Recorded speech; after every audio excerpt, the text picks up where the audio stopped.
Prithviraj way of approach to cinemas ഉണ്ടല്ലോ, ഈ പറഞ്ഞ പല ലാംഗ്വേജ്. അങ്ങനെ ഒരു വേ ഇല്ല. അങ്ങനെ ആരാണ് പറഞ്ഞത് എന്ത് പൃഥ്വിരാജ് അങ്ങനെ ഒരു വേ ഇല്ല. യങ് സെറ്റ് ഓഫ് ആക്ടേഴ്സ് ഉണ്ടല്ലോ, ഇപ്പൊ നിവിൻ അല്ലെങ്കിൽ ടോവിനോ, അവർക്കൊക്കെ പൃഥ്വിരാജ് എന്ന് പറഞ്ഞാൽ ഭയങ്കര ഇൻസ്പിറേഷൻ ആണ്. ഇപ്പൊ ഇവന്മാരൊക്കെ എന്നെ എന്തോ അമ്മാവനാക്കി വെച്ചിരിക്കാനല്ലേ ഈ നിവിനും ടോവിയൊക്കെ. പൃഥ്വിയുടെ ലൈഫിലുടനീളം ഇൻസ്പയർ ചെയ്തിട്ടുള്ള ആളെ. ഇപ്പൊ നമ്മുടെ കൺട്രോൾ അല്ലാത്ത കാര്യങ്ങളെ കുറിച്ച് നമ്മൾ അധികം കൺസേൺ ആവണ്ട. ഇതൊക്കെ ലാലേട്ടന്റെ ഒക്കെ ഒരു വേർഷൻ എക്സിന്റെ അല്ലെങ്കിൽ അദ്ദേഹം അതായത് അദ്ദേഹം പറഞ്ഞു തന്നിട്ട് അദ്ദേഹം എന്നോട് വോയിസ് ആയിട്ടുള്ള കാര്യങ്ങളാണ്. ഇപ്പോൾ ലാലേട്ടൻ ഇപ്പോൾ നമ്മൾ US ഷൂട്ട് ചെയ്തപ്പോൾ ഒരു ദിവസം ലൊക്കേഷനിൽ നല്ല ദോശയും മീൻകറി ഒരാൾ കൊണ്ടുവന്നു. അതിൽ ഭയങ്കര ജെനുവിൻ സന്തോഷം. അപ്പോൾ എനിക്ക് എപ്പോഴും പറയാനുള്ളത് ആ കാര്യങ്ങൾ. എനിക്ക് ലാലേട്ടനോട് ഭയങ്കര ആരാധനയാണ് ആ കാര്യങ്ങൾ. ഇയാൾ ഇട്ടിരിക്കുന്ന ഈ വലിയ ഈ റോബ് പോലത്തെ സാധനം അഴിക്കുന്നൊരു സീനുണ്ട്. അപ്പോൾ അന്ന് ഇയാളുടെ ശരീരം കാണുമ്പോൾ ഇയാൾ എത്ര അനുഭവിച്ചിട്ടുണ്ടാകുമെന്നുള്ളത് ഒന്നും പറയാതെ ഇയാളുടെ ശരീരം കണ്ടിട്ടൊരു പ്രേക്ഷകന് തോന്നണം. എന്തിനാണ് ഇത്രയധികം റിസ്ക് എടുക്കുന്നത്? എടുക്കാൻ പറ്റുന്നുണ്ട്.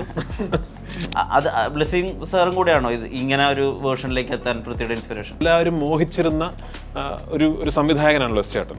അദ്ദേഹം തൻ്റെ ഏറ്റവും വലിയ സ്വപ്ന പദ്ധതിയായ സിനിമയിൽ ഒരു യങ് ആക്ടറിനെയാണ് തിരഞ്ഞെടുക്കുന്നതെന്ന് പറയുന്നത് അന്നത്തെ കാലത്ത് എനിക്ക് വലിയൊരു സർട്ടിഫിക്കറ്റാണ്. ഒരുപാട് ഞാൻ വഴക്കുണ്ടാക്കിയിട്ടുണ്ട് ബ്ലസ്റ്ററിനെ. ഞാൻ ഒരു ഭയങ്കരമായിട്ട് ഉടക്കിയിട്ടുണ്ട്. നമ്മൾ സ്ക്രിപ്റ്റിൽ എഴുതിയിട്ടുള്ള നമ്മളെല്ലാവരും ഓക്കെ പറഞ്ഞിട്ടുള്ളൊരു മേ ബി ഒരു ഡയലോഗ് ഞാൻ പെട്ടെന്ന് ബ്ലസ്റ്ററിനോട് ഇതെനിക്കിപ്പോൾ പറയാൻ തോന്നുന്നില്ല. ഇത് ഇപ്പോൾ ഇങ്ങനെ ഇവിടെ ഇരുന്നിട്ട് ഒരു സൗഡിലോക്കി പോലെ എനിക്ക് ആടിനോട് ഇതെനിക്ക് പറയാൻ തോന്നുന്നില്ല ബ്ലസ്റ്റേട്ടൻ എന്ന് പറഞ്ഞാൽ. ഇപ്പം ബ്ലസ്റ്റേട്ടൻ്റെ സ്വഭാവം വെച്ചിട്ട് ഇപ്പൊ മഞ്മൽ ബോയ്സും അല്ലെങ്കിൽ ഈ പ്രേമലും എല്ലാം വന്ന് ഇറ്റാകുമ്പോൾ ഇപ്പൊ പൃഥ്വി ഒരിക്കലും പറഞ്ഞിട്ട് യുവതാരങ്ങൾക്ക് വേണ്ടി സിനിമ വേണമെന്ന് ഭയങ്കര ആഗ്രഹം ഉണ്ടായിട്ടുള്ള ഒരാളാണ്. ഞാൻ ഭയങ്കര ഒരു വിശാല മനസ്കനായിട്ട് മറ്റുള്ളവരുടെ വിജയത്തിൽ ഞാൻ സന്തോഷം കണ്ടെത്തുന്നു എന്നല്ല ഞാൻ പറയുന്നത്. ഇപ്പം മഞ്ഞുമൽ ബോയ്സും പ്രേമലുവും ഭ്രമയുഗവും ഒരൊറ്റ മാസത്തിന്റെ കാലയളവിൽ വന്നപ്പോൾ സംഭവിച്ചത് പെട്ടെന്ന് the whole conversation suddenly become about Malayalam cinema. ഇപ്പം എൻ്റെ ഈ സിനിമയ്ക്ക് ഈ 3 സിനിമകൾ ഒരുക്കി തന്ന ഒരു അന്തരീക്ഷം എന്ന് പറയുന്നത് അതിൽ ഏറ്റവും കൂടുതൽ ഗുണം കിട്ടാൻ പോകുന്നത് ഈ സിനിമയ്ക്കും എനിക്കുമല്ലേ. ചക്രം ശരിക്കും ഒരു 22 വയസ്സുകാരന് ഒരു സ്വപ്നമാണ്. ചക്രമൊക്കെ എന്നെ സംബന്ധിച്ചിടത്തോളം എൻ്റെ കരിയറിന്റെ ആ ഘട്ടത്തിൽ ലോഹിതദാസ് എന്ന് പറയുന്ന ജീനിയസ് ഒരു സിനിമയിൽ അഭിനയിക്കാൻ വിളിക്കുന്നു. അതിന് ചക്രമല്ല എന്താണെങ്കിലും ഞാൻ ചെയ്യും. മനസ്സിലായില്ലേ? എന്താണെങ്കിലും ഞാൻ ചെയ്യും. ഭദ്രൻ സാറിന്റെ കൂടെയും ലോഹിത് സാറിന്റെ കൂടെയും കമൽ സാറിന്റെ കൂടെയും ഒക്കെ വർക്ക് ചെയ്തതാണ് എൻ്റെ ഏർലി ഓൺ റിഫൈൻമെന്റ്. ഇതൊരു വലിയ തീരുമാനമൊന്നുമല്ല, ഭാഗ്യം. അതിനപ്പുറത്ത് ഐ വാസ് ജസ്റ്റ് ലക്കി, അല്ലാതെ വേറെ ഒന്നുമല്ല. എനിക്ക് തോന്നുന്നു അച്ഛനും ഞാനും തമ്മിലുള്ള പ്രാഥമിക വ്യത്യാസം അച്ഛൻ്റെ പേഴ്സണാലിറ്റിയിലെ ഒരു പെർട്ടിക്കുലർ ഫാസറ്റ് മാത്രമായിരുന്നു അച്ഛനൊരു നടനായിരുന്നു എന്നുള്ളത്. I am only about cinema. എനിക്ക് വേറെ ഒന്നും പറയാനില്ല. ഞാനൊരു സിനിമാക്കാരനല്ലെങ്കിൽ മറ്റൊന്നുമല്ല ഞാൻ.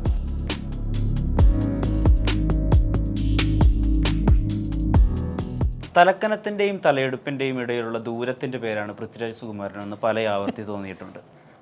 ഒരു കലാകാരൻ്റെ നിരന്തരമായ ശ്രമം കൊണ്ട്, അധ്വാനം കൊണ്ട് ഒരാൾ നേടിയെടുക്കുന്നതാണ് തലയെടുപ്പെങ്കിൽ മലയാള സിനിമയുടെ തലയെടുപ്പ് തന്നെയാണ് പൃഥ്വിരാജ് സുകുമാരൻ. ആടുജീവിതത്തിൻ്റെ ട്രെയിലർ കണ്ടപ്പോൾ ആ ഒരു തലയെടുപ്പ് തന്നെയാണ് എല്ലാവരിലേക്കും പ്രസരിച്ചത്. ആടുജീവിതത്തെ പറ്റി സംസാരിക്കാൻ the one and only Prithviraj Sukumaran ചേരുന്നു. നമസ്കാരം. നമസ്കാരം.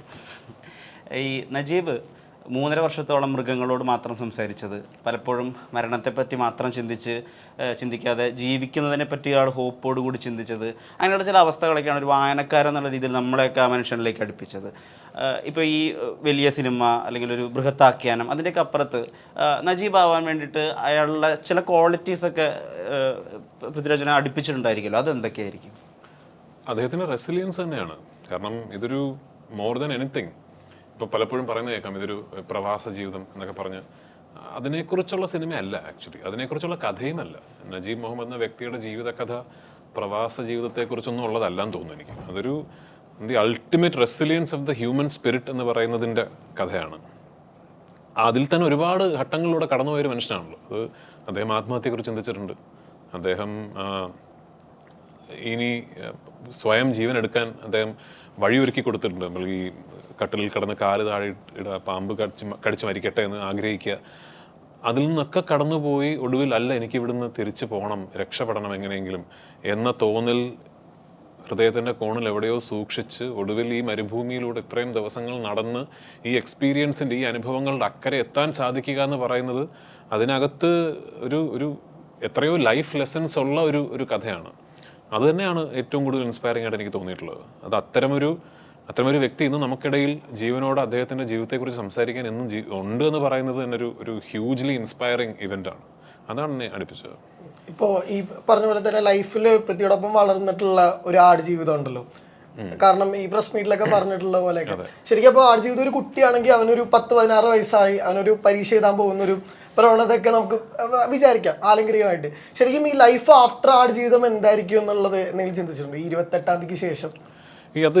ഞാൻ അതും അതിനെക്കുറിച്ച് സംസാരിച്ചാണ്. നമ്മൾ ഈ സാധാരണ സിനിമകൾ ഇപ്പോൾ ഒരു 6 മാസക്കാലം അല്ലെങ്കിൽ ഒരു വർഷക്കാലമൊക്കെ നീണ്ടു നിൽക്കുന്ന സിനിമാ യാത്രകൾ, അത് കഴിയുമ്പോൾ നമ്മൾ we learn to walk away from it. അത് ഡിസസോസിയേറ്റ് ചെയ്ത് ആ കഥാപാത്രത്തിൽ നിന്നും അല്ലെങ്കിൽ ആ സിനിമയിൽ നിന്നും നമ്മൾ വി വാക്ക് അവേ.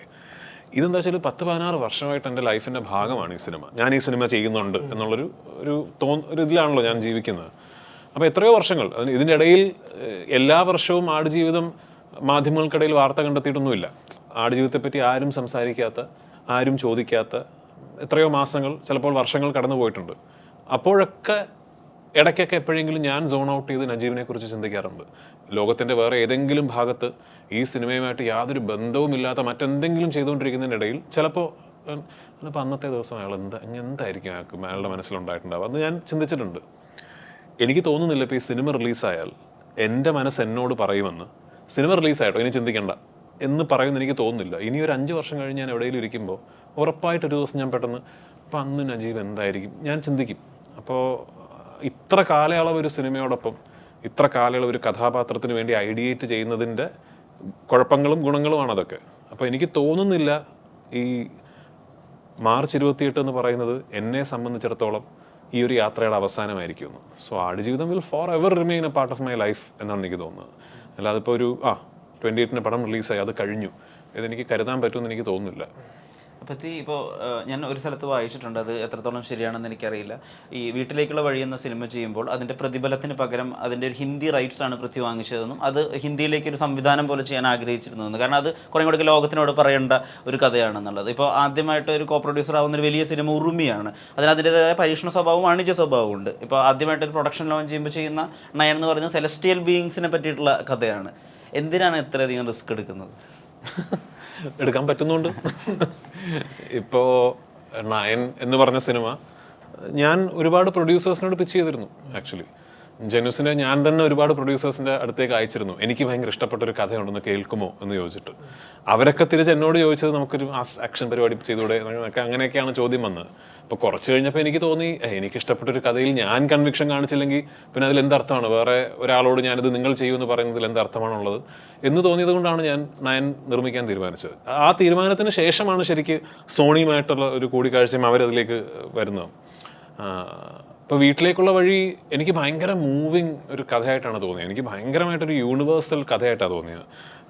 ഇപ്പോഴും എനിക്ക് അദ്ദേഹത്തിൻ്റെ എല്ലാ സിനിമകളും ഞാൻ കണ്ടിട്ടില്ല. അദ്ദേഹത്തിൻ്റെ ഡോക്ടർ ബിജുവിൻ്റെ ഏറ്റവും നല്ല സ്ക്രിപ്റ്റുകളൊന്നായിട്ടാണ് എനിക്ക് ഇപ്പോഴും ഞാൻ അഭിപ്രായപ്പെടുന്നത്. അപ്പോൾ അന്ന് ഞാൻ ചോദിച്ചാണ് എനിക്ക് ഇതിനകത്ത്, അപ്പോൾ ഓഫ്കോഴ്സ് അന്ന് ആ സിനിമ ചെയ്യുമ്പോൾ നമുക്കങ്ങനെ വലിയ ശമ്പളമൊന്നും ചോദിക്കാനും പറ്റില്ല, കാരണം അത് അങ്ങനത്തെ ഒരു സിനിമയാണല്ലോ. അപ്പോൾ അന്ന് എനിക്ക് തരാനുള്ള ചെറിയൊരു തുകയ്ക്ക് പകരം ഞാൻ ചോദിച്ചു എനിക്ക് ആ പൈസയും കൂടി എനിക്ക് വേണ്ട, എനിക്കിതിൻ്റെ ഒരു ഹിന്ദി റൈറ്റ്സ് തരുമോ എന്ന് ചോദിച്ചു. ഞാൻ സത്യത്തിൽ ആദ്യമായിട്ടൊരു സ്ക്രിപ്റ്റ് എഴുതാൻ ഞാൻ അറ്റംപ്റ്റ് ചെയ്തത് അതിൻ്റെ ഒരു മോഡിഫൈഡ് വേർഷനാണ്. ഞാനൊരു പരിപാടി എഴുതി വെക്കുകയും ചെയ്തിരുന്നു. പക്ഷെ പിന്നീട് റിലീസായ ഒരു സിനിമയുമായിട്ട് ഞാൻ എഴുതി വെച്ച സാധനത്തിന് ഭയങ്കര സിമിലാരിറ്റി ഉണ്ടായിപ്പോയി. ഈ ബജറംഗി ഭായ്ജാൻ എന്ന് പറഞ്ഞൊരു പടം വന്നിരുന്നു. അപ്പോൾ അതെ, അങ്ങനെ പിന്നെ അത് വേണ്ടെന്ന് വെച്ചാൽ അല്ല, എപ്പോഴും ഈ പൃഥ്വി എടുത്തിട്ടുള്ള ചില ഇൻസിഡൻറ്റുകൾ ഉണ്ടല്ലോ. ഇപ്പോൾ ഔറംഗസേബിൻ്റെ ഓഡീഷന് വേണ്ടി വിളിക്കുമ്പോൾ ഞങ്ങൾക്കറിയാം പൃഥ്വി എന്താ ചെയ്തിട്ടുള്ളതെന്ന്, പക്ഷെ ഓഡീഷൻ ചെയ്താൽ നന്നായിരിക്കും എന്ന് പറയുന്നു. ഓഡീഷൻ ടേപ്പാണല്ലോ ആദിത്യ ചോപ്രയ്ക്ക് ഏറ്റവും കൂടുതൽ ഇഷ്ടപ്പെടുന്നത്. അതല്ലാണ്ട് ഈ പറഞ്ഞ പോലെ പല മൂമെന്റ്സുകളുണ്ട്. അതായത് കരിയറിൽ ഒരു സമയം കഴിഞ്ഞപ്പോൾ ഇനി ഇന്ന ഡയറക്ടർ ഇന്ന റൈറ്റർ എന്ന് പറഞ്ഞാൽ സിനിമ ചെയ്യില്ല, എനിക്കിഷ്ടമുള്ള സിനിമ, അല്ലെങ്കിൽ അത് സിനിമ പരാജയപ്പെട്ടാലും അതിനൊരു കാരണം ഉണ്ടാവണം എന്ന് പറയുന്നു. ശരിക്കും അതുകൊണ്ട് ഈ കരിയറിൽ എന്തെങ്കിലും ബാഡ് എഫക്ട്സ് ഒക്കെ ഉണ്ടായിട്ടുണ്ടോ? ശരിക്കും ബാഡ് എഫക്ട്സ് ഒന്നും എനിക്കങ്ങനെ പരാതികളൊന്നും പറയാനില്ല. ഒരു ആക്ടറെ സംബന്ധിച്ചിടത്തോളം അല്ലെങ്കിൽ ഒരു സിനിമയിൽ പ്രവർത്തിക്കുന്ന ഒരു ഏതൊരു വ്യക്തിയെ സംബന്ധിച്ചിടത്തോളം ഉണ്ടാകുന്ന ഏറ്റവും വലിയ ലക്ഷറി എന്ന് പറയുന്നത് നമുക്ക് ഇഷ്ടപ്പെട്ടൊരു കഥ, അത് ഇഷ്ടപ്പെട്ട രീതിയിൽ ഇഷ്ടപ്പെട്ട ഒരു സാഹചര്യങ്ങളിലൂടെ മറ്റാരുടെയും സഹായമില്ലാതെ നമുക്കൊരു പ്രോജക്റ്റ് ആക്കി എടുക്കാൻ സാധിക്കും എന്ന് പറയുന്നൊരു ഇൻഫ്ലുവൻസ്, അതിനുള്ള ഓഫ്കോഴ്സ് ഫൈനാൻഷ്യൽ മീൻസ്, അതിനുള്ള ക്ലൗട്ട് ഉണ്ടാകുക എന്ന് പറയുന്നതാണ് ഒരു ആർട്ടിസ്റ്റിനെ സംബന്ധിച്ചിടത്തോളം ഏറ്റവും വലിയ ലക്ഷറി. അതിന്ന് എനിക്കുണ്ട്. അപ്പോൾ അത് എന്നേക്കും ഉണ്ടാകണം എന്നുള്ളതാണ് എൻ്റെ പ്രാർത്ഥന. അപ്പോൾ അതുള്ളപ്പോൾ then I should back my conviction. അതെനിക്കിപ്പോൾ ഉണ്ട്. ഇപ്പോൾ എനിക്ക് ഇഷ്ടപ്പെട്ടൊരു കഥ, അതിലൊരു പ്രൊഡ്യൂസർ ഇല്ലെങ്കിൽ എനിക്കത് പ്രൊഡ്യൂസ് ചെയ്യാം, അതിനകത്തൊരു ഡയറക്ടർ ഇല്ലെങ്കിൽ എനിക്ക് വേണമെങ്കിൽ അത് ഡയറക്റ്റ് ചെയ്യാം, എനിക്ക് മറ്റെല്ലാം വേറെ എന്ത് വേണമെങ്കിലും എനിക്ക് ആ സിനിമയിലേക്ക് എൻ്റെ പരിചയങ്ങളും ഒക്കെ ഉപയോഗിച്ച് എനിക്ക് അതിലേക്ക് കൊണ്ടുവരാം.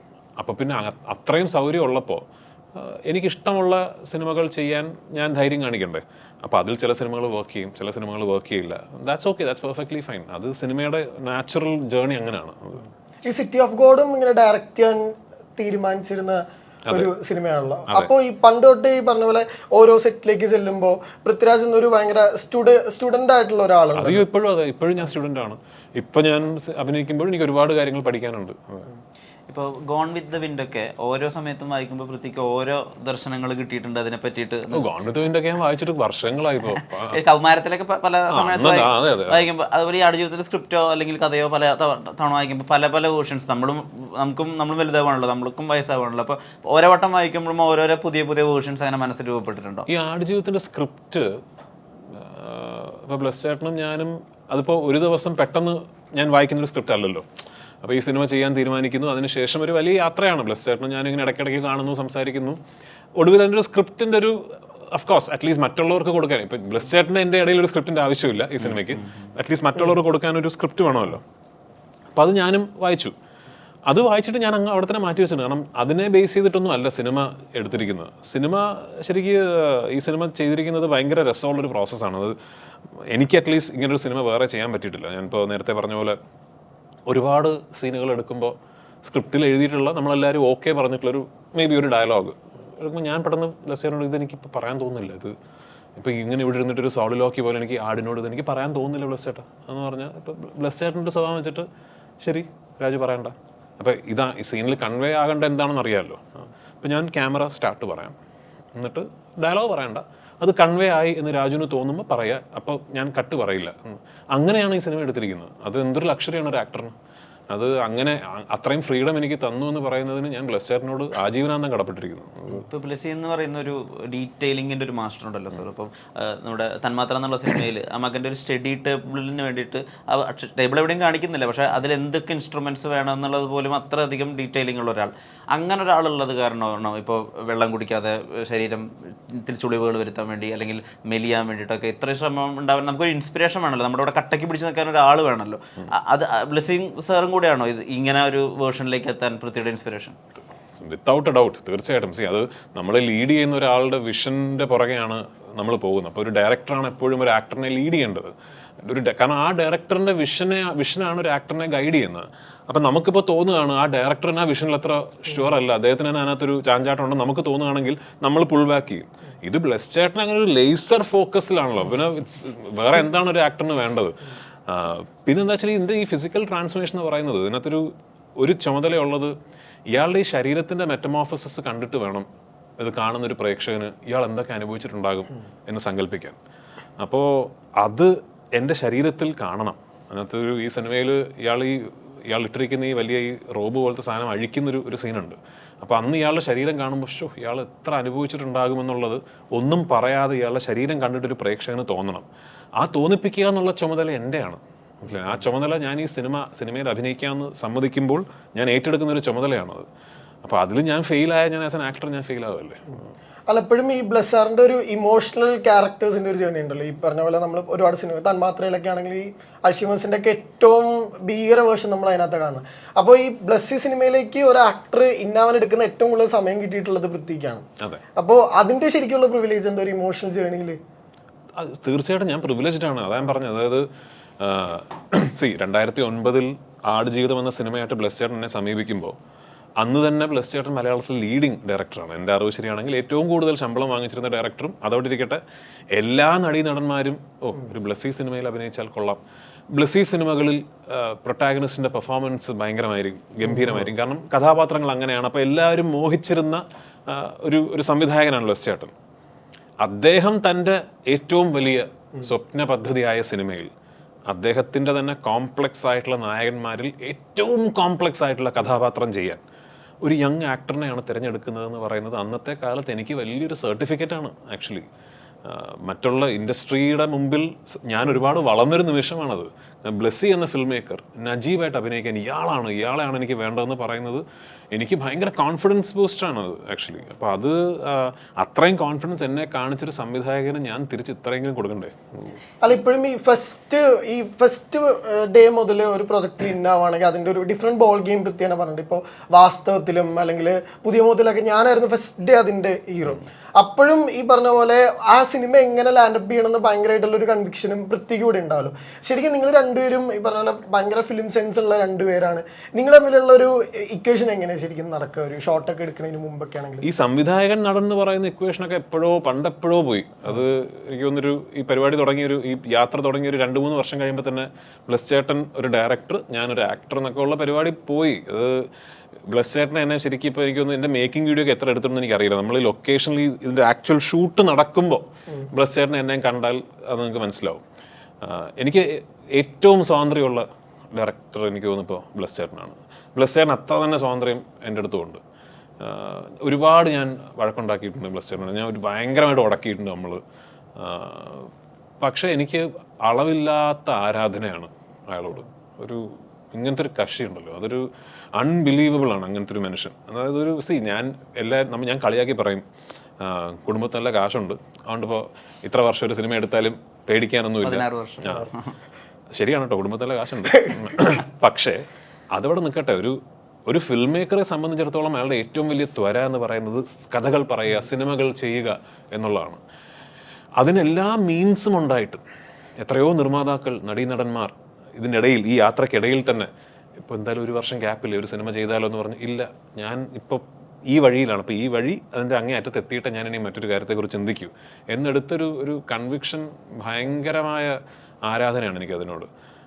പിന്നെ എനിക്ക് ഭയങ്കര റെസ്പെക്റ്റ് ഉള്ളത് എന്താണെന്ന് വെച്ചാൽ എനിക്ക് തന്ന സ്പേസ്, അത് അഭിനയിക്കുന്നതിൽ മാത്രമല്ല എത്രയോ കാര്യങ്ങളിൽ, സ്ക്രിപ്റ്റിൽ, ഇതിൻ്റെ മേക്കിങ്ങിലൊക്കെ ബ്ലെസ് ചേട്ടൻ എന്നോട് അഭിപ്രായം ചോദിക്കുകയും, ഇപ്പോൾ ഞാൻ പോയിട്ടില്ല ബ്ലെസ് ചേട്ടൻ എനിക്ക് ഈ ഷോട്ട് എനിക്കൊരു ക്ലോസ് എടുത്ത് തരുമോ എന്ന് ചോദിച്ചാൽ അതെന്തിനാ രാജു, അല്ല എനിക്കത് ഈ റേഞ്ചിൽ എനിക്കിത് കൺവേ ചെയ്യാൻ പറ്റുന്നില്ല എന്നെനിക്ക് ബ്ലെസ് ചേട്ടനോട് പറയാം. എനിക്ക് ആ ക്ലോസ് ബ്ലെസ് ചേട്ടൻ എടുത്തു തരും. അത്ര എനിക്ക് കംഫർട്ടുള്ളൊരു മേക്കറാണ് അദ്ദേഹം. പിന്നെന്താ പറയുക, ബ്ലെസ് ചേട്ടൻ്റെ സിനിമയിൽ ഒരു ആക്ടർ മോശമാകാൻ വലിയ പാടാണ്. ഇപ്പോൾ നമ്മൾ എല്ലാവരും സംസാരിക്കേണ്ട 2 പേരുകളാണ് എ റഹ്മാനും സുനിൽ സാറും. ഇപ്പോൾ അവർ രണ്ടുപേരും കൂടി ഈ സിനിമയ്ക്ക് ആഡ് ചെയ്യുന്ന ഒരു ക്വാളിറ്റി ഉണ്ട്. അവരുടെ പ്രത്യേകത, സുനിൽ സാർ അങ്ങനെ സിനിമ ചെയ്യുന്നൊരു ക്യാമറാമാൻ അല്ല. എ റഹ്മാൻ സാർ മലയാളത്തിലേക്ക് തിരിച്ചു വരണമെങ്കിലും അതിനൊരു ക്വാളിറ്റി ഇവിടെ ഡിമാൻഡ് ആവുന്നുണ്ട് എന്നുള്ളതാണ്. അതിന് വല്ലാത്തൊരു USB ഉണ്ടല്ലോ സാർ. അപ്പം അവർ കോൺട്രിബ്യൂട്ട് ചെയ്യുന്ന ഇതും കൂടി ആവുമ്പോഴാണോ ആടുജീവിതം ഈ പറഞ്ഞ പോലെ ഒരു ഇന്റർനാഷണൽ അപ്പീലിലേക്കൊക്കെ ഉയർന്നത്? സുനിലും റഹ്മാൻ സാറിനെ കുറിച്ച് വാതോരാതെ സംസാരിക്കാൻ മാത്രമുള്ള ക്വാളിറ്റി അവരുടെ വർക്കിനുണ്ട് ഈ സിനിമയിൽ. പക്ഷെ അവർ രണ്ടുപേരും മാത്രമല്ല, നമ്മുടെ production designer Prashanth Madhav, costume designer Stephy, makeup man Ranjith Ambadi, ഒരുപാട് പേര് ഇതിനകത്ത്, ജിമ്മി ഓപ്പറേറ്റർ സൂരജ്, നമ്മുടെ ലൈറ്റ് ബോയ്സ്. ഇപ്പോൾ ഇതിന് ചില്ലറപ്പെട്ട കാര്യം, ഒരു M90 ഒരു നോർമൽ ലൈറ്റ് ഒരു സ്റ്റാൻഡിൽ വെക്കണമെങ്കിൽ നമ്മൾ ഇവിടെ ചെയ്യുന്നത് പോലല്ല മരുഭൂമിയിൽ. ഒരു സാൻഡ് ഡ്യൂണിൻ്റെ സൈഡിൽ അത് വെക്കണമെങ്കിൽ ഉണ്ടാകേണ്ട പ്രയത്നം എന്ന് പറഞ്ഞാൽ അങ്ങനെയല്ല. അപ്പോൾ അവരുടെയൊക്കെ വർക്ക് ഇതിൽ ഇമ്പോർട്ടൻ്റ് ആണ്. ഈ സിനിമ ബ്ലെസ് ചേട്ടനും ഞാനും പരസ്പരം കൈ കൊടുത്ത് നമ്മളിത് ചെയ്യുന്നു എന്ന് പറഞ്ഞതിന് ശേഷം ആദ്യം ഡിസ്കസ് ചെയ്ത കാര്യങ്ങളിലൊന്ന് ഇതിലെ മ്യൂസിക്, നമുക്കൊരു വേൾഡ് ക്ലാസ് ഒരാളെ പിടിക്കണം എന്നുള്ളതായിരുന്നു. അന്ന് ശരിക്കും ഡിസ്കസ് ചെയ്ത 2 പേരുകൾ റഹ്മാൻ സാറും ഹാൻസ് സിമ്മർ എന്ന് പറഞ്ഞ മ്യൂസിക് ഡയറക്ടറുമാണ്. ഞങ്ങളെ കൊണ്ട് ആക്സസ് ചെയ്യാൻ പറ്റുന്ന രീതിയിൽ 2 പേരുടെ ആൾക്കാർക്കും ഇമെയിൽ ചെയ്തിരുന്നു. ആദ്യം റിപ്ലൈ കിട്ടിയത് ആക്ച്വലി ഹാൻസ് സിമ്മറിനെ റെപ്രസെന്റ് ചെയ്യുന്ന ഒരു ഏജൻസിയുടെ ഭാഗത്തു നിന്നാണ്. ഒരു മീറ്റിംഗ് നമുക്ക് ജർമ്മനിയിലാണെന്ന് തോന്നുന്നു, പോയി മീറ്റ് ചെയ്യാമെന്നൊക്കെ പറഞ്ഞു. പക്ഷേ വെരി സൂൺ റഹ്മാൻ സാറിനെ നേരിട്ട് കാണാനുള്ളൊരു അവസരവും കിട്ടി. അങ്ങനെ റഹ്മാൻ സാറിനെ നേരിട്ട് കണ്ടു. അപ്പോൾ ഈ ജീനിയസ് എന്ന് പറയുന്നത് ഒരു സ്പെഷ്യൽ പീസ് ഓഫ് ആർട്ടിനെ തിരിച്ചറിയാൻ സാധിക്കുക എന്ന് പറയുന്ന ഫാക്കൽറ്റി കൂടിയാണല്ലോ. അപ്പോൾ റഹ്മാൻ സാർ ഒരു ജീനിയസ് ആയതുകൊണ്ടായിരിക്കാം ബ്ലെസ് ചേട്ടനുമായിട്ടുള്ള 1/2 മണിക്കൂർ 40 മിനിറ്റ് ഇരുന്നപ്പോൾ തന്നെ അദ്ദേഹം ഞാനിത് ചെയ്യാം എന്ന് പറഞ്ഞു. അന്ന് അദ്ദേഹം ഈ ഓസ്കറൊക്കെ കിട്ടി ഒരു ഇന്റർനാഷണലി എല്ലാവരും റഹ്മാൻ സാറിൻ്റെ ഇതിനു വേണ്ടി വെയിറ്റ് ചെയ്യുന്നൊരു സമയമാണ്. ഞങ്ങൾ റഹ്മാൻ സാറിനെ സമീപിക്കുന്നത് ഒരു പാട്ടും ഇതിൻ്റെ റീ റെക്കോർഡിങ്ങും ചെയ്യുക എന്നുള്ള ഇതിലാണ് സമീപിക്കുന്നത്. ഇനി സിനിമയിൽ 4 പാട്ടുണ്ട്, ഒരു പ്രൊമോഷണൽ സോങ് ഉണ്ട്. റീ റെക്കോർഡിങ്ങിൻ്റെ ഭാഗമായിട്ട് ഈ സിനിമയ്ക്കുള്ളിൽ വേറെ കുറേ ബിറ്റ്സ് ഓഫ് മ്യൂസിക്കുകളുണ്ട്. അദ്ദേഹം ഇതിനു വേണ്ടി ഒരു മ്യൂസിക് വീഡിയോ 2 മ്യൂസിക് വീഡിയോ സ്വന്തമായിട്ട് അഭിനയിച്ചു, അത് ഞങ്ങളെ ഷൂട്ട് ചെയ്യാൻ സമ്മതിച്ചു. ഇതിനൊന്നും അദ്ദേഹത്തിന് വേറെ എക്സ്ട്രാ പ്രതിഫലമോ ഒന്നും ഞങ്ങൾ കൊടുത്തിട്ടില്ല. അദ്ദേഹത്തിന് ഈ സിനിമയോട് ഒരു അറ്റാച്ച്മെന്റ് ഫീൽ ചെയ്തു. അദ്ദേഹത്തിന് ഇതൊരു attempting to create something special എന്ന് അദ്ദേഹത്തിന് തിരിച്ചറിയാൻ സാധിച്ചു. അദ്ദേഹം ഈ സിനിമയ്ക്ക് തന്നിട്ടുള്ള കോൺട്രിബ്യൂഷന് ബ്ലസ് ചേട്ടനും ഞാനും ഈ സിനിമയുടെ അണിയറ പ്രവർത്തകരും ആജീവനാന്തം കടപ്പെട്ടിരിക്കുന്നു. ആൻഡ് ഇന്ന് പാട്ടുകൾ ഇപ്പോൾ എല്ലാവരും വലിയ രീതിയിൽ ആഘോഷിക്കുന്നു. ഇതിന്റെ റീ റെക്കോർഡിംഗ് ഇസ് മാജിക്. അത് സിനിമ കാണുമ്പോൾ മനസ്സിലാവും. ഇപ്പൊ ഈ മലയാളത്തിലെ യങ് സെറ്റ് ഓഫ് ആക്ടേഴ്സ് ഉണ്ടല്ലോ, ഇപ്പൊ നിവിൻ അല്ലെങ്കിൽ ടോവിനോ, അവർക്കൊക്കെ പൃഥ്വിരാജ് എന്ന് പറഞ്ഞാൽ ഭയങ്കര ഇൻസ്പിറേഷൻ ആണ്. ഇപ്പൊ ഇവന്മാരൊക്കെ എന്നെ എന്തോ അമ്മാവനാക്കി വെച്ചിരിക്കുന്നതല്ലേ ഈ നിവിനും ടോവിയൊക്കെ. അതിപ്പോ നിവിനോട് ഒരിക്കലും പറഞ്ഞിട്ടില്ല, ഒരിക്കലും ഈ പരീക്ഷണങ്ങളുടെ പേടിയുടെ അടിമയാവരുതെന്ന് പറഞ്ഞിട്ടുള്ള ഒരു പരീക്ഷണത്തിലുള്ള സക്സസിന്റെ, അതായത് അത് നമുക്ക് എല്ലാവർക്കും ഉണ്ടാവില്ല. ഈ ഫെയിലർ വരുമ്പോൾ നമുക്ക് പേടിയൊന്നും ഉണ്ടാവില്ല. ഫെയിലർ വരുമ്പോൾ കൂടുതൽ ട്രൈ ചെയ്യുക, അല്ലെങ്കിൽ ഐ ഷുഡ് കുറച്ചുകൂടെ എന്തെങ്കിലും ഇപ്പം ട്രൈ ചെയ്തല്ലാത്ത മറ്റെന്തെങ്കിലും ട്രൈ ചെയ്യുക. സക്സസ് വരുമ്പോൾ ചെറിയൊരു പേടി വന്നു തുടങ്ങും. നമ്മുടെ ഒരു 3 സിനിമ അടുപ്പിച്ച് ഹിറ്റായി കഴിഞ്ഞാൽ നമുക്കൊരു പേടി വരും. അടുത്തൊരു സിനിമ, ഇനിയിപ്പോൾ ഒരു 3 അടുത്തത് പോകുമോ, നമുക്കിപ്പോൾ ഇത്രയും 3 സിനിമകളുടെ ഹിറ്റ് കാരണം നമ്മൾ ഉണ്ടാക്കിയെടുത്തൊരു സാധനം അടുത്തൊരു സിനിമയിൽ പോകുമോ, അങ്ങനെ പേടിച്ചു തുടങ്ങുമ്പോൾ പ്രശ്നമാണ്. അപ്പോൾ അതുകൊണ്ടാണ് ഞാൻ പറഞ്ഞത് സക്സസിനെയും ഫെയിലിയറിനെയൊക്കെ നമ്മൾ അങ്ങനെ തന്നെ കാണാം. അത് ഓക്കെ, സക്സസ് എങ്കിൽ സക്സസ്, ഫെയിലിയർ എങ്കിൽ failure, then you move on. അത് ഇമ്പോർട്ടൻ്റ് ആണ്. അല്ല, അവർ ഈ പറഞ്ഞ പോലെ Prithviraj way of approach to cinemas ഉണ്ടല്ലോ, ഈ പറഞ്ഞ പല ലാംഗ്വേജ്, അങ്ങനെ ഒരു വേ ഇല്ല. അങ്ങനെ ആരാണ് പറഞ്ഞത് എന്ത് പൃഥ്വിരാജ് വേ? അങ്ങനെ ഒരു വേ ഇല്ല. അല്ല ഫോർ എക്സാമ്പിൾ ഇപ്പൊ പറയാം, ചക്രം ശരിക്കും ഒരു 22 വയസ്സുകാരന് ഒരു സ്വപ്നമാണ്. അല്ലെങ്കിൽ ചക്രമൊക്കെ എന്നെ സംബന്ധിച്ചിടത്തോളം എൻ്റെ കരിയറിന്റെ ആ ഘട്ടത്തിൽ ലോഹിതദാസ് എന്ന് പറയുന്ന ജീനിയസ് ഒരു സിനിമയിൽ അഭിനയിക്കാൻ വിളിക്കുന്നു. അതിന് ചക്രമല്ല എന്താണെങ്കിലും ഞാൻ ചെയ്യും. മനസ്സിലായില്ലേ? എന്താണെങ്കിലും ഞാൻ ചെയ്യും. ഭദ്രൻ സാർ എന്നെ ഒരു സിനിമയിൽ അഭിനയിക്കാൻ വിളിക്കുന്നു. അതിൻ്റെ എന്നോട് കഥയൊക്കെ പറഞ്ഞു. കഥയൊന്നും പറഞ്ഞില്ലെങ്കിൽ പോലും ഞാൻ ചെയ്യുന്നു എന്ന് എൻ്റെ മനസ്സിൽ ഞാൻ തീരുമാനിച്ചു കഴിഞ്ഞു. കാരണം എനിക്ക് എന്തൊരു എക്സ്പീരിയൻസ് ആണ് അതെല്ലാം. ഇപ്പോൾ ഭദ്രൻ സാറിൻ്റെ കൂടെയും ലോഹിത് സാറിൻ്റെ കൂടെയും കമൽ സാറിൻ്റെ കൂടെയും ഒക്കെ വർക്ക് ചെയ്തതാണ് എൻ്റെ ഏർലി ഓൺ റിഫൈൻമെൻറ്റ് എന്ന് പറയുന്നത്. ഓഫ്കോഴ്സ് രഞ്ജിയേട്ടനാണ് എന്നെ ഇൻട്രൊഡ്യൂസ് ചെയ്തത്. അപ്പോൾ അന്നൊന്നും ഇതൊരു വലിയ തീരുമാനമൊന്നുമല്ല, ഭാഗ്യം. അതിനപ്പുറത്ത് ഐ വാസ് ജസ്റ്റ് ലക്കി, അല്ലാതെ വേറെ ഒന്നുമല്ല. ഒരു ചെറുപ്പക്കാരൻ പലപ്പോഴും തോറ്റു പോകുന്ന ഒരുപാട് സന്ദർഭങ്ങളിൽ രാജുവേട്ടൻ ഞങ്ങൾ കണ്ടിട്ടുണ്ട്. ഇപ്പോൾ തുടക്കക്കാരൻ എന്നുള്ള രീതിയിൽ വളരെ ഏർലി സ്റ്റേജിൽ തന്നെ വിലക്കൊക്കെ നേരിടുക, അതിനുശേഷം തമിഴിൽ പോവുക, അതിനുശേഷം തിരിച്ചു വരിക, വർഗം പോലത്തെ ഒരു സിനിമ ഇവിടുത്തെ ഒരു ദേവാസുരാവുന്നൊക്കെ സ്വപ്നം കണ്ടിട്ട് അത് വലിയ വിജയം ആവാതിരിക്കുക. പല അവസരങ്ങളിലും ഈ പറഞ്ഞ ആദ്യത്തെ സൈബർ ബുള്ളിങ്ങിൻ്റെ ഒക്കെ ഒരു ഏറ്റവും ആദ്യത്തെ ഇര രാജുചേട്ടനാണ്. അതൊക്കെ മാറിയിട്ട് എവിടെയും ഇങ്ങനെ തോറ്റു പോകാൻ വേണ്ടിയിട്ടുള്ള ഒരു ശ്രമം ഉണ്ടായിട്ടില്ല. തോറ്റു പോകാൻ ആരെങ്കിലും ശ്രമിക്കുമോ? ആരും ശ്രമിക്കില്ല തോറ്റു. ഞാനും ശ്രമിച്ചിട്ടില്ല. എല്ലാവരും ശ്രമിക്കുന്നത് ജയിക്കാൻ വേണ്ടിയല്ലേ. ഇപ്പൊ ഈ മലയാളത്തിലൊരു ഫേസ് ഉണ്ടല്ലോ, ഇപ്പൊ മഞ്ഞുമൽ ബോയ്സും അല്ലെങ്കിൽ ഈ പ്രേമലും എല്ലാം വന്ന് ഇറ്റാകുമ്പോൾ ഇപ്പൊ പൃഥ്വി ഒരിക്കലും പറഞ്ഞിട്ട് യുവതാരങ്ങൾക്ക് വേണ്ടി സിനിമ വേണമെന്ന് ഭയങ്കര ആഗ്രഹം ഉണ്ടായിട്ടുള്ള ഒരാളാണ്. ശരിക്കും ഈ ഒരു ഫേസ് ഏറ്റവും കൂടുതൽ എൻജോയ് ചെയ്യുന്നത് പൃഥ്വിയാണെന്ന് എല്ലാവരുടെയും ഒരു എനിക്കിതിൽ പരം സന്തോഷമുണ്ട്. കാരണം അത് ഞാൻ ഭയങ്കര ഒരു വിശാല മനസ്കനായിട്ട് മറ്റുള്ളവരുടെ വിജയത്തിൽ ഞാൻ സന്തോഷം കണ്ടെത്തുന്നു എന്നല്ല ഞാൻ പറയുന്നത്. അതിൽ സന്തോഷമുണ്ട്. ഓഫ്കോഴ്സ് എല്ലാവരും എനിക്ക് അറിയുന്ന ആൾക്കാരാണ്. പക്ഷേ ഈ വിജയങ്ങളൊക്കെ വഴിയൊരുക്കുന്നത് നമുക്കൊക്കെയാണ്. ഇപ്പം ഞാൻ ബോംബെയിലൊക്കെ പറഞ്ഞതുപോലെ ഇപ്പം മഞ്ഞുമൽ ബോയ്സും പ്രേമലുവും ബ്രഹ്മയുഗവും ഒരൊറ്റ മാസത്തിന്റെ കാലയളവിൽ വന്നപ്പോൾ സംഭവിച്ചത്, പെട്ടെന്ന് the whole conversation suddenly become about Malayalam cinema അല്ലേ. അല്ലെങ്കിൽ തന്നെ മലയാളം സിനിമയിൽ ഒരു സ്പോട്ട്ലൈറ്റ് സമീപകാലത്തുണ്ടായിരുന്നു. പെട്ടെന്ന് മലയാളം സിനിമ, അതായത് തിയേറ്ററിക്കലി മറ്റ് സംസ്ഥാനങ്ങളിൽ തിയേറ്ററിക്കലി പോലും അടുത്ത ഒരു വലിയ മലയാള സിനിമയുടെ റിലീസിന് വേണ്ടിയുള്ളൊരു ചെറിയ സംസാര വിഷയം നടക്കുന്നുണ്ട്. അപ്പോഴാണ് ആടുജീവിതം വരുന്നത്. ഞാൻ അവരോട് നന്ദി പറയല്ലേ വേണ്ടത്. ഇപ്പം എൻ്റെ ഈ സിനിമയ്ക്ക് ഈ 3 സിനിമകൾ ഒരുക്കി തന്ന ഒരു അന്തരീക്ഷം എന്ന് പറയുന്നത്, അതിൽ ഏറ്റവും കൂടുതൽ ഗുണം കിട്ടാൻ പോകുന്നത് ഈ സിനിമയ്ക്കും എനിക്കുമല്ലേ. അപ്പം ഞാൻ അതിന് താങ്ക്ഫുൾ ആണ്. I am so happy for the success and I hope this phenomenon continues. ഇപ്പോൾ പൃഥ്വിരാജ് എന്ന നടൻ ഒരിക്കലും ഇനി ചെയ്തത് അല്ലാതെ മറ്റെന്തെങ്കിലും പുതുതായിട്ട് ചെയ്യുമെന്ന് ആഗ്രഹിച്ച് എന്താ പറയുക, സൂപ്പർ സ്റ്റാറുകളിൽ സൂപ്പർ സ്റ്റാർ ആവുന്നതല്ല, ഒരു മലയാള സിനിമയുടെ അംബാസഡർ ആവണമെന്നൊക്കെ ആഗ്രഹിച്ച് നിൽക്കുന്ന ഒരു കൂട്ടം ചെറുപ്പക്കാരികളൊക്കെ ഉണ്ട്. അതാണ് പൃഥ്വിരാജിൻ്റെ ഫാൻസ്. അപ്പോൾ അവർ ഇപ്പം മറ്റേ തമിഴിലൊക്കെ പറയില്ലേ, താനാസേനത്തെ കൂട്ടം എന്നൊക്കെ പറയുന്ന പോലെ, അവരോട് എന്താ പറയാനുള്ളത്? എനിക്കങ്ങനെ പറയാനൊന്നുമില്ല. നിങ്ങൾ ഐ എം അസ്യൂമിങ് എന്നെ നിങ്ങൾക്ക് ഇഷ്ടമുണ്ടെങ്കിൽ you also genuinely love cinema. കാരണം എൻ്റെ എക്സിസ്റ്റൻസ് അതാണ്. എനിക്ക് സിനിമയോട് എനിക്കിത് ആരോടും പ്രൂവ് ചെയ്യാനൊന്നും പറ്റില്ല. പക്ഷെ എനിക്ക് ഭയങ്കര ഒരു genuine love for the medium ഉണ്ട് എനിക്ക്. അപ്പോൾ ഞാൻ അസ്യൂം ചെയ്യുന്നത് എന്നെ ഇഷ്ടപ്പെടുന്നവർക്ക് സിനിമയോടുള്ളൊരു ജെന്യുവൻ ലവ് ഉണ്ടാവണം. അതുകൊണ്ടായിരിക്കും എന്നെ ഇഷ്ടപ്പെടുന്നത്. ആ ലവ് കാത്തു സൂക്ഷിക്കുക. It's just A really magical medium. ഭയങ്കര ആർട്ട് ഫോമാണ്. അത് ഫ്ലറിഷ് ചെയ്യട്ടെ. അത് ഫ്ലറിഷ് ചെയ്യുമ്പോൾ ഞാനും ഒക്കെ അതിൻ്റെ കൂടെ നന്നാവട്ടെ, നിങ്ങൾക്ക് കൂടുതൽ നല്ല സിനിമകൾ ആസ്വദിക്കാനുള്ള അവസരം കിട്ടട്ടെ, സിനിമയിലേക്ക് കടന്നു വരാൻ ആഗ്രഹിക്കുന്നവർക്ക് അതിനുള്ള അവസരം കിട്ടട്ടെ. അതൊക്കെ ഉള്ളൂ. അല്ലാതെ വേറെ ജസ്റ്റ് എന്നെ സ്നേഹിക്കുക എന്നുള്ളതിനേക്കാൾ കീപ് ലവിങ് ഗ്രേറ്റ് സിനിമ. അപ്പോൾ എന്ന് വെച്ചാൽ ദിശാബോധം എപ്പോഴും സൃഷ്ടിക്കുന്നത് പ്രേക്ഷക സമൂഹമാണ്. ഇത്തരത്തിലുള്ള സിനിമകളാണ് ഞങ്ങൾക്ക് വേണ്ടത് എന്നുള്ളൊരു സൂചന അവർ തരുമ്പോഴാണ് അത്തരത്തിലുള്ള സിനിമകൾ കൂടുതലുണ്ടാകുന്നത്. അപ്പോൾ ശരിയായ ദിശയിലേക്ക് ഈ മാധ്യമത്തിനെ നയിക്കേണ്ട ചുമതല പ്രേക്ഷകരുടേതാണ്. ആടുജീവിതത്തിൻ്റെ പ്രസ് മീറ്റിന് സാർ പറഞ്ഞൊരു കാര്യമുണ്ട്, ഇതെൻ്റെ മാക്സിമം ആണ് കേട്ടോ, എനിക്കിത് കൂടുതലൊന്നും ചെയ്യാനില്ല. അതൊരു ഇൻഫർമേഷനും കൺഫർമേഷനും ആയിട്ടാണ് ഞങ്ങൾക്ക് മനസ്സിലായത്. ഈ സിനിമയ്ക്ക് ഇപ്പോൾ ഈ കഥാപാത്രത്തിന് വേണ്ടി ഞാൻ ചെയ്തത്, എനിക്കിപ്പോൾ വിലായത്ത് ബുദ്ധയ്ക്ക് വേണ്ടി ചെയ്താൽ വളരെ ബോറായിരിക്കുമല്ലോ. അപ്പോൾ ഞാൻ പറഞ്ഞപ്പോൾ ഓരോ സിനിമ ചെയ്ത് കഴിയുമ്പോഴും എല്ലാ സിനിമകൾക്കും നമുക്ക് ആ ഓപ്പർച്യൂണിറ്റി കിട്ടാറില്ല. മിക്ക സിനിമകളിലും ഡ്യൂ ടു വേരിയസ് റീസൺസ് പല കോംപ്രമൈസുകളും അതിൻ്റെ പല സ്റ്റേജുകളിലും നടക്കും. അതിൻ്റെ ഒരു അക്സെപ്റ്റബിൾ കോംപ്രമൈസ്ഡ് വേർഷനാണ് പലപ്പോഴും തിയേറ്ററിൽ അല്ലെങ്കിൽ പ്രേക്ഷകരിലേക്ക് എത്തുന്നത്. വല്ലപ്പോഴും ലൈക്ക് വൺസ് ഇൻ എ വൈലാണ് ഇതുപോലൊരു സീറോ കോംപ്രമൈസ് സിനിമ നമുക്ക് ചെയ്യാൻ പറ്റുക. അതിനൊരുപാട് കാര്യങ്ങൾ ഭവിക്കണം. ഇത്രയും സമയം, ഇത്രയും ബഡ്ജറ്റ്, ഇതെല്ലാം ഒരുമിച്ച് വന്ന് ഭവിക്കണം. എന്നെ സംബന്ധിച്ചിടത്തോളം ഈ സിനിമ എന്നിലേക്ക് എത്തിയപ്പോൾ ഉള്ളൊരു വലിയ എൻ്റെ ഉള്ളിലെ ഒരു കൺസേൺ, ഞാൻ ഈ സിനിമ ചെയ്ത് കഴിയുമ്പോൾ നാളെ ഒരാൾ ഈ സിനിമ കണ്ടിട്ട് ഇതിപ്പോൾ ഇത്ര വലിയൊരു സിനിമ ചെയ്യുമ്പോൾ ബ്ലെസ്സിക്ക് വേണമെങ്കിൽ ഇത്രയും തിരക്കുകളൊന്നും ഇല്ലാത്ത ഒരു നടനെ കാസ്റ്റ് ചെയ്യാമായിരുന്നു.